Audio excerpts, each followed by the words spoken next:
سیدنا عیسیٰ ابن مریم علیہ السلام اللہ تعالیٰ کے ایک یونیک پیغمبر ہیں. جو ایکسٹراڈنری کوالٹیز اللہ تعالیٰ نے عیسیٰ ابن مریم کو دی ہیں وہ کسی اور پیغمبر کو نہیں دی.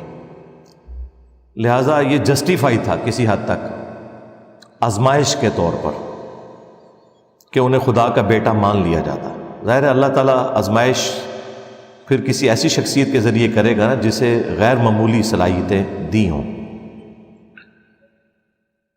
ایسی ہستی کہ جس کو اللہ تعالیٰ نے بغیر باپ کے پیدا کیا، اور سورہ مریم میں فرمایا کہ ہم تمہیں اور تمہاری اولاد کو، سیدہ مریم کو فرمایا کہ جہان والوں کے لیے نشانی بنانے والے ہیں. اس کے بعد سورہ مریم میں ہی آیا کہ انہوں نے شیر خوارگی کی عمر میں کلام کیا کہ میں اللہ کا پیغمبر ہوں، اس نے مجھے کتاب دی ہے اور مجھے اپنی والدہ کے ساتھ حسن سلوک کرنے والا بنایا ہے. سلام ہو اس دن پر جس دن میں پیدا ہوا، جس دن میں مروں گا اور جس دن دوبارہ اٹھایا جاؤں گا. تو عیسیٰ ابن مریم کی پیدائش بھی معجزانہ، بچپن میں اعلان نبوت کرنا، شیر خوارگی کی عمر میں جب دودھ پیتا بچہ ہے، بالکل نیو بورن بیبی. اور اس کے بعد پھر جو معجزات اللہ تعالیٰ نے دیے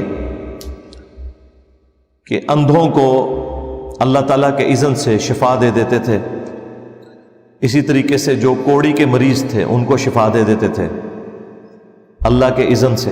سورۃ المائدہ میں، سورہ مریم میں، سورہ آل عمران کے اندر یہ تین مین صورتیں ہیں جن میں عیسیٰ ابن مریم کا تفصیلی ذکر آیا ہے، وہ آپ خود بھی پڑھ سکتے ہیں.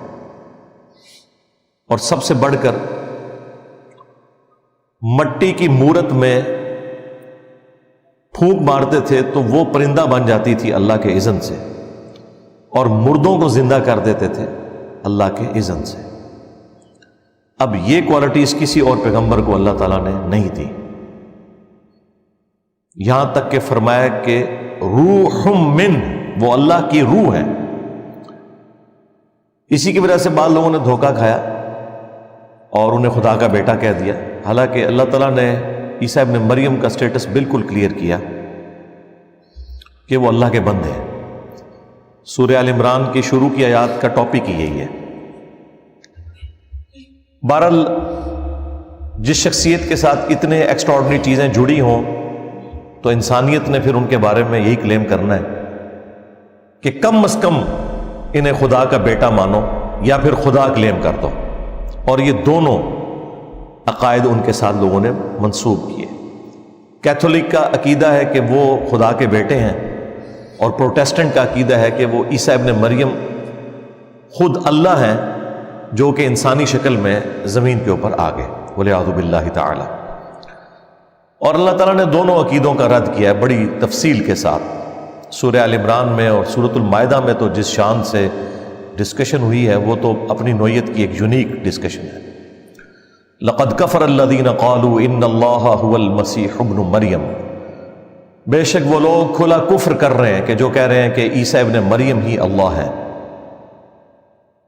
وقال المسیح، جبکہ مسیح تو خود یہ کہا کرتے تھے، یا بنی اسرائیل، اے اولاد یعقوب، اعبدوا اللہ ربی وربکم، عبادت کرو اس رب کی کہ جو میرا بھی رب ہے اور تمہارا بھی رب ہے. انہ من یشرک باللہ، یاد رکھنا بے شک جس نے اللہ کے ساتھ شرک کیا، لقد حرم اللہ علیہ الجنہ، اللہ تعالیٰ نے ایسے شخص پہ جنت حرام کر دی ہے. وَمَأْوَاهُ النَّارُ، اور اس کا ٹھکانہ ہے جہنم کی آگ. وَمَا لِلظَّالِمِينَ مِنْ أَنصَارٍ، اور ایسے شخص کا قیامت کے دن کوئی مددگار بھی نہیں ہوگا جو اس قسم کا عقیدہ وابستہ کرے گا. اس سے زیادہ تو بہتر انداز میں سمجھایا نہیں جا سکتا تھا. پھر آگے چل کے فرمایا لَقَدْ كَفَرَ الَّذِينَ قَالُوا ان اللہ ثالث ثلاثہ، وہ بھی کافر ہیں جو کہہ رہے ہیں کہ اللہ تین میں سے ایک ہے. یعنی وہ کہتے تھے کہ اس وقت ٹرینٹی یہ تھی کہ تین خدا ہیں، اللہ، سیدہ مریم اور سیدنا عیسیٰ ابن مریم۔ آج کی جو ٹرینٹی ہے اس میں سیدہ مریم کو تو سائڈ پہ کر کے انہوں نے ہولی گوسٹ کو داخل کر دیا ہے، سیدنا جبرائیل علیہ السلام۔ بہر ٹرینٹی آج بھی اس طریقے سے موجود ہے۔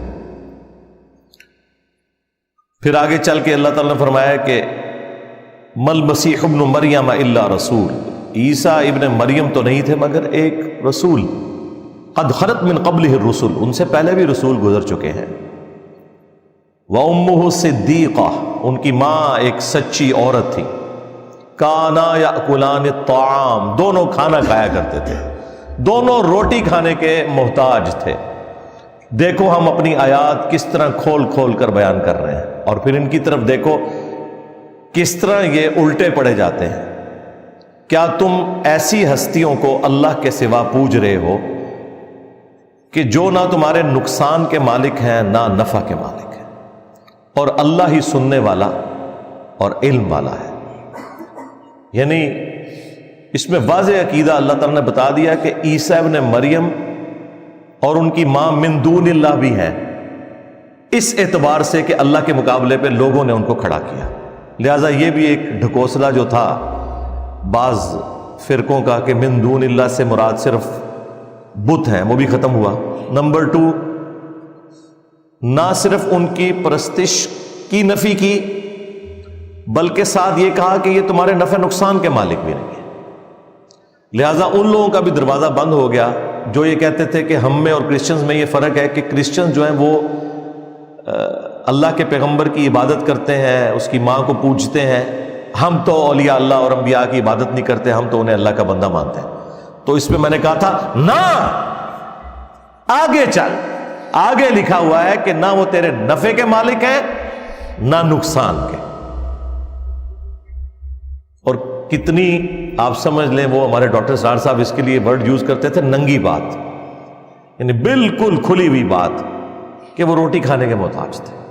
بھائی اگر عیسیٰ ابن مریم اور ان کی ماں روٹی کھانے کے محتاج ہیں اور وہ کسی کے نفع اور نقصان کے مالک نہیں ہیں تو سرکار بابد شاہی کوئی نہیں۔ بالکل قرآن کی ہر آیت سے یہی رزلٹ نکلتا ہے کہ بابد شاہی کوئی نہیں، عیسیٰ کے جیسا ہے ہی کوئی نہیں، تیرے بابے تھے شاہی کوئی نہیں۔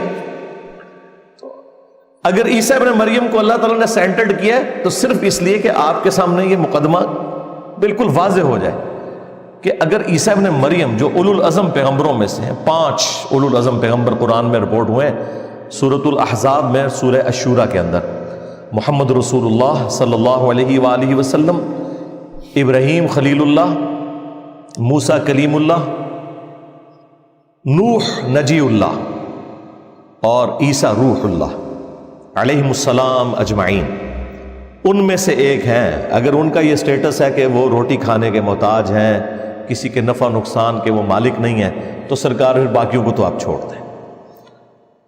اور پھر سورۃ المائدہ ہی میں اللہ تعالیٰ نے جتنے سخت الفاظ کے اندر اس ٹاپک کو ایڈریس کیا ہے، لقد کفر الذین قالوا ان اللہ هو المسیح ابن مریم، بے شک وہ لوگ کھلا کفر کر رہے ہیں کہ جو کہہ رہے ہیں کہ اللہ ہی عیسیٰ ابن مریم ہے، نعوذ باللہ۔ قل فمن یملک من اللہ شیئا، یہ شیئا بابت شاہی کوئی نہیں، یہ عربی سے لفظ آیا ہے۔ اے نبی ان سے فرماؤ اللہ کا کوئی کیا بگاڑ لے گا اگر اللہ ارادہ کرے کہ عیسیٰ ابن مریم کو، ان کی ماں کو اور جتنے زمین میں ہیں سب کو ہلاک کر دے، یعنی سارے باب فارغ، تب بھی اللہ کو کوئی پوچھ نہیں سکتا۔